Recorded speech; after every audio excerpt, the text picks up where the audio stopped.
Hi, class.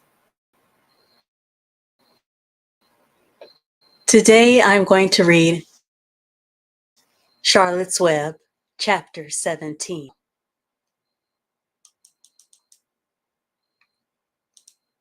When they pulled into the fairgrounds, they could hear music and see the Ferris wheel turning in the sky. They could smell the dust of the racetrack where the sprinkling cart had moistened it, and they could smell hamburgers frying and see balloons aloft. They could hear sheep blading in their pens. An enormous voice over the loudspeaker said, "Attention, please. Will the owner of a Pontiac car, license number H-2439, please move your car away from the fireworks shed?" "Can I have some money?" asked Fern. "Can I too?" asked Avery. "I'm going to win a doll by spinning a wheel, and it will stop at the right number," said Fern. "I'm going to steer a jet plane and make it bump into another one." "Can I have a balloon?" asked Fern. "Can I have a frozen custard and a cheeseburger and some raspberry soda pop?" asked Avery. "You children be quiet till we get the pig unloaded," said Mrs. Arable. "Let's let the children go off by themselves," suggested Mr. Arable. "The fair only comes once a year." Mr. Arable gave Vernon 2 quarters and 2 dimes. He gave Avery 5 dimes and 4 nickels. "Now run along," he said, "and remember, the money has to last all day. Don't spend it all the first few minutes, and be back here at the truck at noontime so we can all have lunch together. And don't eat a lot of stuff that's going to make you sick to your stomachs. And if you go in those swings," said Mrs. Arable, "you hang on tight. You hang on very tight. Hear me? And don't get lost," said Mrs. Zuckerman. "And don't get dirty." "Don't get overheated," said their mother. "Watch out for pickpockets," cautioned their father. "And don't cross the racetrack when the horses are coming," cried Mrs. Zuckerman. The children grabbed each other by the hand and danced off in the direction of the merry-go-round, toward the wonderful music and the wonderful adventure and the wonderful excitement, into the wonderful midway where there would be no parents to guard them and guide them, and where they could be happy and free and do as they pleased. Mrs. Arable stood quietly.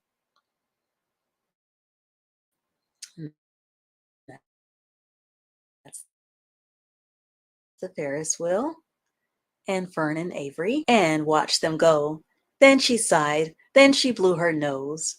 "Do you really think it's all right?" she asked. "Well, they've got to grow up sometime," said Mr. Arable, "and the fair is a good place to start, I guess."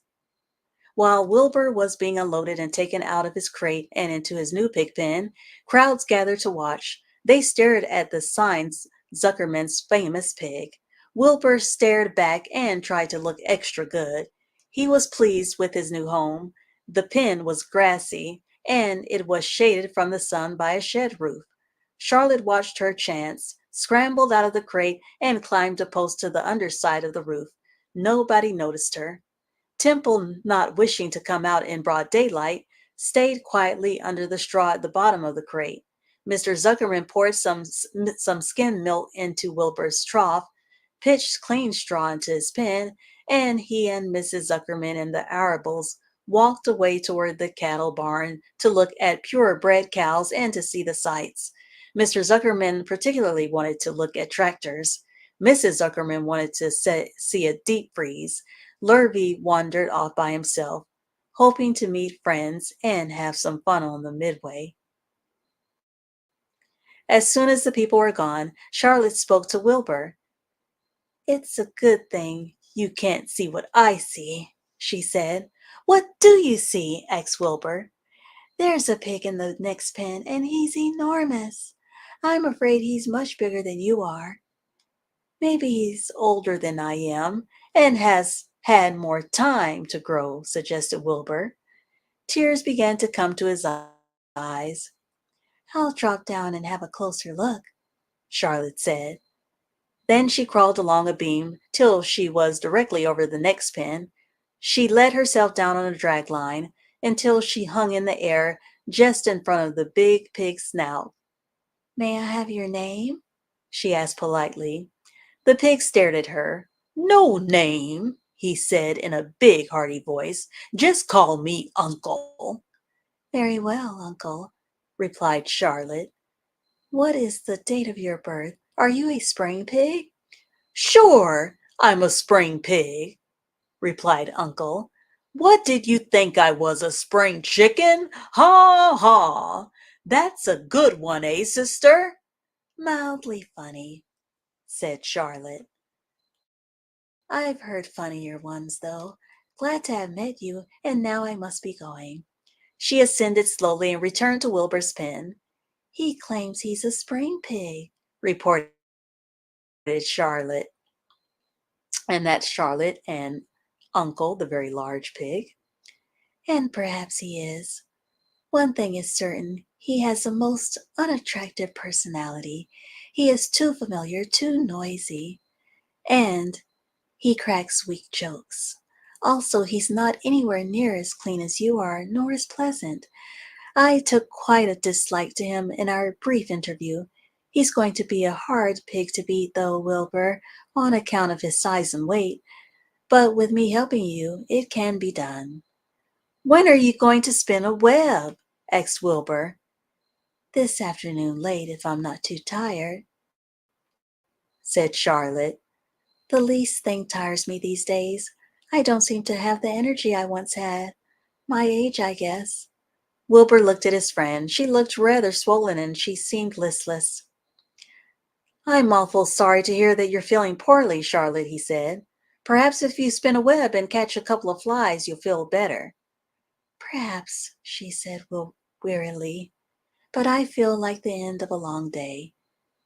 Clinging upside down to the ceiling, she settled down for a nap, leaving Wilbur very much worried.